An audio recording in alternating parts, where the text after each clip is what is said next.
혹시 최근 여러분의 스마트폰 알림창에 이런 메시지가 뜬 적 있으신가요? 고객님의 개인정보가 유출되었을 수 있습니다. 대한민국 이커머스 시장을 지배하던 쿠팡에서 무려 4,400만 건에 달하는 초대형 개인정보 유출 사고가 터졌습니다. 이름, 전화번호, 주소, 이메일까지 모조리 해커들의 손에 넘어간 겁니다. 하지만 더 충격적인 건 따로 있었습니다. 쿠팡은 이 사실을 한 달 넘게 숨기고 있었고 뒤늦게 터진 진실에 소비자들의 분노는 하늘을 찔렀습니다. 그런데 말입니다. 이 와중에도 사람들은 쿠팡 앱을 지우지 않았습니다.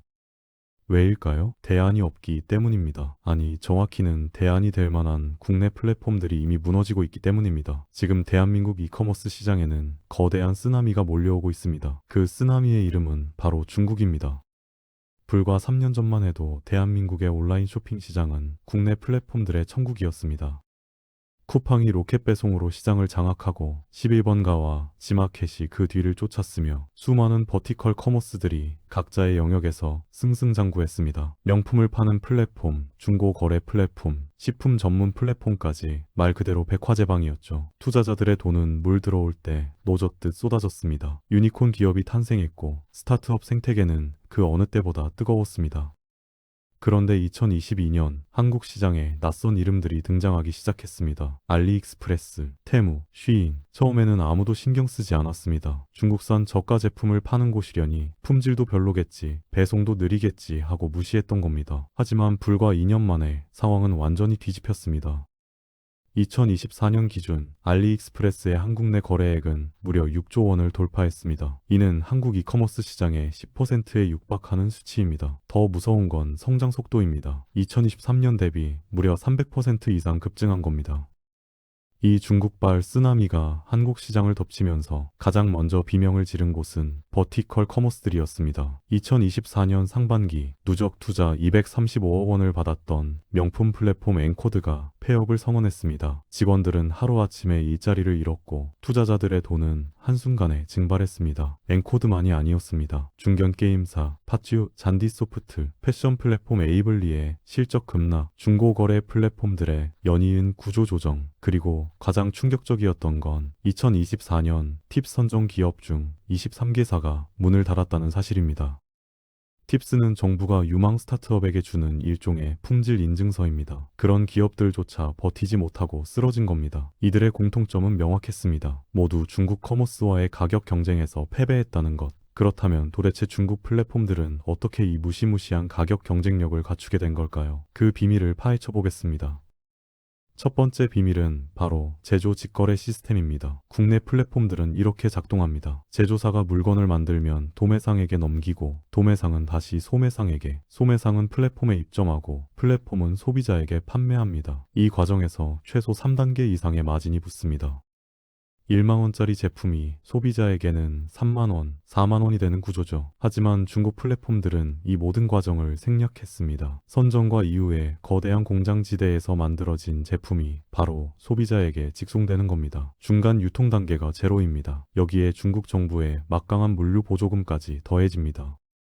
한국까지의 배송비를 중국 정부가 상당 부분 지원하는 구조입니다. 그 결과는 어떻습니까? 국내에서 5만원 하는 블루투스 이어폰이 알리에서는 12,000원입니다. 20만원짜리 등산 재킷이 테무에서는 4만원입니다. 소비자 입장에서는 거부할 수 없는 가격입니다. 두 번째 비밀은 데이터 기반의 초정밀 타겟팅입니다. 중국 플랫폼들은 단순히 싼 물건만 파는 게 아닙니다. 이들은 틱톡을 통해 이미 한국 소비자들의 취향을 속속들이 파악하고 있었습니다. 어떤 영상을 보는지, 얼마나 오래 보는지, 어떤 제품에 관심을 보이는지 모든 데이터가 축적됩니다. 그리고 그 데이터를 바탕으로 개인 맞춤형 상품을 추천합니다. 한국의 2030 여성이 좋아할 만한 디자인, 한국의 40대 남성이 찾는 기능성 제품, 심지어 지역별 선호도까지 반영합니다. 알고리즘의 정밀도는 무섭도록 정확합니다. 사용자가 앱을 열면 마치 자신을 위해 준비된 것처럼 딱 원하는 제품들이 나열됩니다. 국내 플랫폼들이 단순히 검색 기능과 카테고리 분류에 의존할 때 중국 플랫폼들은 이미 AI 추천 시스템으로 무장하고 있었던 겁니다. 게다가 이들은 소셜 커머스의 개념을 완벽히 구현했습니다. 친구가 산 제품, 인플루언서가 추천한 제품, 실시간 인기 제품이 끊임없이 노출됩니다. 쇼핑이 아니라 엔터테인먼트가 된 겁니다. 세 번째 비밀은 규제의 사각지대입니다. 국내 플랫폼들은 엄격한 규제를 받습니다. 전자상거래법, 소비자보호법, 개인정보보호법, 공정거래법까지 수십 가지 규제를 준수해야 합니다. 불량 제품이 나오면 책임을 지고 환불 요청이 들어오면 신속히 처리해야 하며 과대 광고를 하면 거액의 벌금을 물어야 합니다. 하지만 중국 플랫폼들은 어떻습니까? 해외 사업자라는 이유로 대부분의 규제를 피해갑니다. 불량 제품 신고를 해도 처리가 지지부진하고 환불을 요구해도 한 달씩 걸립니다. 허위 과대 광고가 난무해도 제재할 방법이 없습니다. 심지어 부가가치세조차 제대로 내지 않습니다. $150 이하 소액 구매는 관세가 면제된 룰을 악용해 한 주문을 여러 개로 쪼개 보내는 편법까지 동원합니다. 공정한 경쟁이 아닙니다. 한쪽은 갑옷을 입고 싸우는데 다른 한쪽은 맨몸으로 싸우는 격입니다. 국내 플랫폼들이 죽어가는 건 당연한 결과였습니다. 그렇다면 시장을 장악하고 있던 쿠팡은 어땠을까요? 쿠팡은 다르지 않겠냐고 생각하실 수 있습니다. 하지만 쿠팡도 예외는 아니었습니다. 2024년 쿠팡의 성장률은 전년 대비 5% 수준으로 급감했습니다. 로켓 배송이라는 무기가 있음에도 말입니다. 왜일까요? 배송이 빠르다고 해도 가격이 2배, 3배 차이가 나면 소비자들은 기다릴 준비가 되어 있기 때문입니다. 특히 의류, 잡화, 전자제품처럼 급하지 않은 품목에서는 중국 플랫폼으로의 이탈이 가속화되고 있습니다. 더 큰 문제는 쿠팡이 이제 소비자들의 신뢰마저 잃고 있다는 점입니다. 4,400만 건의 개인정보 유출 사고는 빙산의 일각이었습니다. 사고 발생 후 한 달 넘게 이를 숨긴 채 고객들을 속인 것, 그리고 뒤늦게 터진 진실 앞에서도 형식적인 사과만 반복한 것, 소비자들은 배신감을 느꼈습니다. 게다가 정부와의 갈등까지 불거졌습니다. 쿠팡은 사건 직후 자체 조사 결과를 발표하며 셀프 결론을 내렸지만 당국은 이를 받아들이지 않았습니다. 꼬리 자르기식 대응이라는 비판이 쏟아졌고 결국 검찰 수사로까지 이어졌습니다.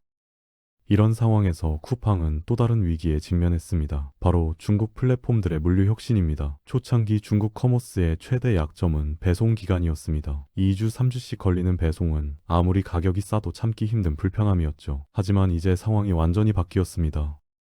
알리익스프레스는 한국의 물류센터를 구축했고 이제 3일에서 5일이면 배송이 완료됩니다. 로켓 배송에 하루 배송에는 못 미치지만 가격 차이를 고려하면 충분히 감수할 만한 수준입니다. 테무는 한 발 더 나아갔습니다. 인천항을 통한 해상 특송 시스템을 구축해 배송 기간을 일주일 이내로 단축했습니다. 게다가 이들은 주문 확인, 배송 조회까지 모두 한국어로 완벽하게 지원합니다. 더 이상 중국 플랫폼이라고 불편할 게 없어진 겁니다. 쿠팡의 최대 무기였던 물류 경쟁력마저 무너지고 있는 상황. 앞으로 쿠팡은 어떻게 살아남을 수 있을까요? 솔직히 답은 뚜렷하지 않습니다.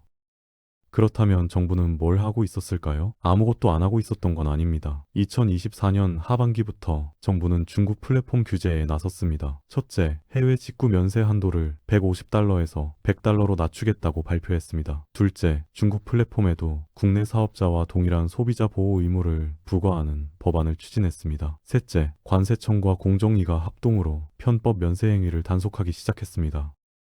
하지만 이런 조치들이 얼마나 효과가 있을까요? 현실은 녹록지 않습니다. 첫째, 한도를 낮춰봤자 소비자들은 여러 번 나눠 주문하면 그만입니다. 실제로 알리와 테무는 이미 자동 주문 분할 시스템을 갖추고 있습니다. 둘째, 법안이 통과되어도 집행이 문제입니다. 중국에 본사를 둔 기업들을 어떻게 제재할 것이며 벌금을 부과해도 받아낼 수 있을지 의문입니다. 셋째, 단속을 강화해도 물량이 너무 많아 일일이 검사하는 게 불가능합니다. 하루에 수십만 건씩 들어오는 소포를 어떻게 다 확인합니까? 더 근본적인 문제는 이미 소비자들이 중국 플랫폼에 익숙해졌다는 점입니다.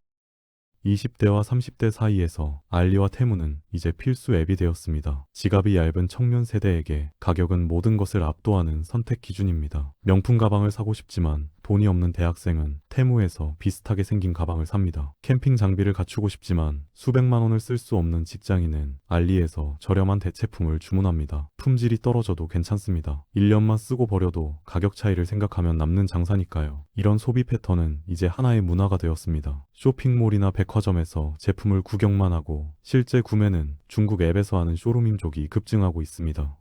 국내 오프라인 매장들은 사실상 중국 플랫폼의 전시장이 된 셈입니다. 이런 상황에서 단순히 규제를 강화한다고 해서 흐름을 되돌릴 수 있을까요? 답은 명확합니다. 불가능합니다. 그렇다면 국내 플랫폼들은 어떻게 해야 살아남을 수 있을까요? 가격으로는 절대 이길 수 없습니다. 중국의 제조 원가와 물류 보조금을 이길 방법이 없습니다. 그렇다면 남은 건 차별화뿐입니다. 쿠팡이 선택한 전략은 프리미엄화입니다. 로켓 배송의 속도를 더욱 높이고 고급 브랜드 입점을 늘리며 쿠팡 플레이 같은 부가 서비스로 충성 고객을 확보하는 것. 하지만 이마저도 쉽지 않습니다. 개인정보 유출 사고로 타격을 입은 신뢰를 회복하는 게 우선이기 때문입니다. 네이버는 다른 길을 선택했습니다. 네이버 쇼핑을 통해 중소 판매자들을 끌어안고 라이브 커머스로 차별화를 시도하고 있습니다. 하지만 이것도 한계가 명확합니다. 중소 판매자들조차 이제는 중국에서 물건을 떼다 파는 경우가 많기 때문입니다. 결국 중국산 제품을 한 단계 거쳐서 비싸게 파는 꼴이 되는 겁니다. 소비자들이 바보가 아닌 이상 굳이 비싼 곳에서 할 이유가 없습니다. 일부 전문가들은 한국형 버티컬 커머스의 부활을 이야기합니다. 명품, 뷰티, 식품처럼 품질과 신뢰가 중요한 카테고리에 집중하라는 겁니다. 중국 플랫폼에서 사기 싫은 제품들, 예를 들어 먹는 것이나 피부에 바르는 것은 여전히 국내 플랫폼을 선호하는 소비자들이 많다는 논리죠. 실제로 컬리나 마켓컬리 같은 식품 전문 플랫폼은 상대적으로 타격이 적습니다. 하지만 이것도 시간 문제일 수 있습니다. 중국 플랫폼들도 이미 품질 개선에 나서고 있기 때문입니다. 테무는 최근 검증된 브랜드 제품 입점을 늘리고 있고, 알리는 한국 소비자들의 불만을 반영해 환불 정책을 대폭 개선했습니다. 이들이 품질과 서비스까지 잡는 순간 국내 플랫폼들이 내세울 건 정말 아무것도 남지 않습니다. 그때가 오면 K-커머스는 완전히 무너질 수도 있습니다. 시간이 얼마 남지 않았습니다. 가장 큰 피해자는 누구일까요? 바로 한국의 중소제조업체들입니다. 국내 플랫폼이 무너지면 이들의 판로가 사라집니다. 쿠팡이나 네이버에 입점해 근근히 버티던 작은 공장들, 수제 제품을 만들던 소상공인들, 이들은 이제 어디에 물건을 팔아야 할까요? 중국 플랫폼에 입점하려 해도 경쟁이 너무 치열합니다. 이미 중국 제조사들이 같은 제품을 반값에 팔고 있는데 한국 업체가 끼어들 틈이 없습니다. 결국 이들은 문을 닫거나 중국으로 공장을 옮길 수밖에 없습니다. 실제로 2024년 중소제조업체의 폐업률이 급증하고 있습니다. 법인 파산 신청 2,000건 돌파의 배경에는 이런 구조적 문제가 자리 잡고 있습니다. 일자리도 사라집니다. 물류센터 직원, 고객센터 상담원, 마케팅 담당자, 이들의 일자리가 중국으로 넘어가는 겁니다. 단순히 기업 몇 개가 망하는 문제가 아닙니다. 대한민국 경제 생태계 전체가 흔들리고 있는 상황입니다. 그렇다면 우리는 어떻게 해야 할까요? 소비자 개개인의 선택으로 이 흐름을 막을 수는 없습니다. 애국심에 호소하며 비싼 국산 제품을 사라고 강요할 수도 없는 노릇입니다. 지갑이 얇은 서민들에게 그건 너무 가혹한 요구입니다. 결국 답은 정부와 기업의 몫입니다. 정부는 더 강력한 규제가 필요합니다. 중국 플랫폼들이 한국 시장에서 장사를 하려면 반드시 한국 법을 지키도록 강제해야 합니다. 세금을 제대로 내게 하고 소비자 보호 의무를 이행하게 하며 불공정 행위에는 무거운 처벌을 가해야 합니다. 하지만 현실적으로 이게 쉽지 않다는 게 문제입니다. 중국과의 외교적 마찰도 고려해야 하고 WTO 규정도 신경 써야 합니다. 자칫하면 보복 관세나 통상 분쟁으로 번질 수 있습니다. 그래도 해야 합니다. 안 하면 산업 전체가 무너집니다.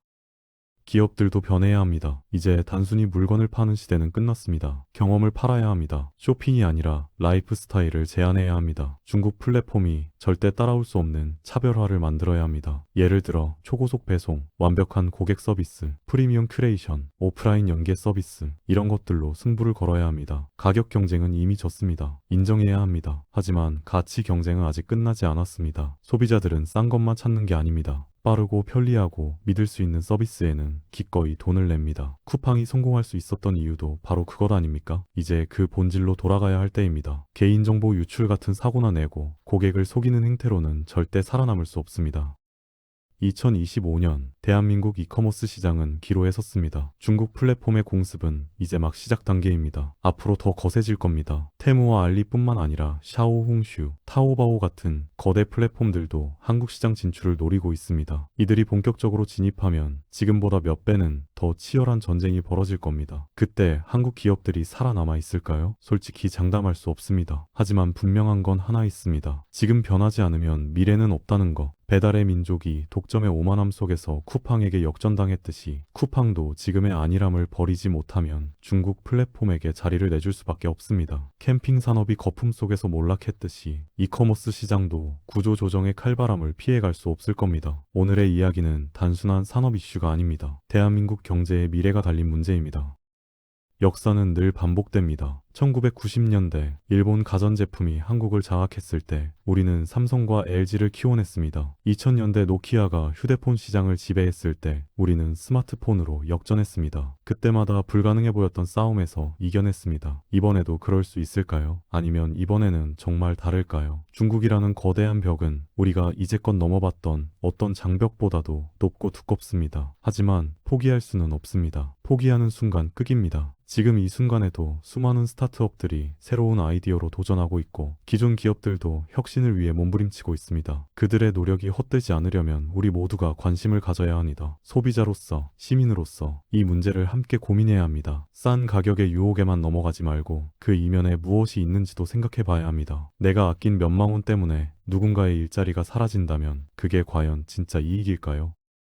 앞으로 5년 대한민국 이커머스 시장의 판도가 완전히 결정될 겁니다. 그때 우리는 어떤 모습일까요? 중국 플랫폼들만 남아있는 황무지가 되어 있을까요? 아니면 새로운 한국형 모델을 만들어내 세계 시장을 주도하고 있을까요? 그 답은 지금 이 순간의 선택에 달려 있습니다. 기업의 선택, 정부의 선택, 그리고 우리 모두의 선택. 쿠팡의 개인정보 유출 사건이 우리에게 던지는 메시지는 명확합니다. 신뢰를 잃으면 끝이라는 것. 중국 커머스의 거센 공세가 우리에게 알려주는 진실도 분명합니다. 안주하면 도태된다는 것. 냉혹한 시장의 섭리 앞에서 영원한 승자는 없습니다. 오직 끊임없이 변화하고 혁신하는 자만이 살아남습니다. 오늘의 이야기가 여러분께 경각심을 드렸기를 바랍니다. 긴 이야기 들어주셔서 감사합니다.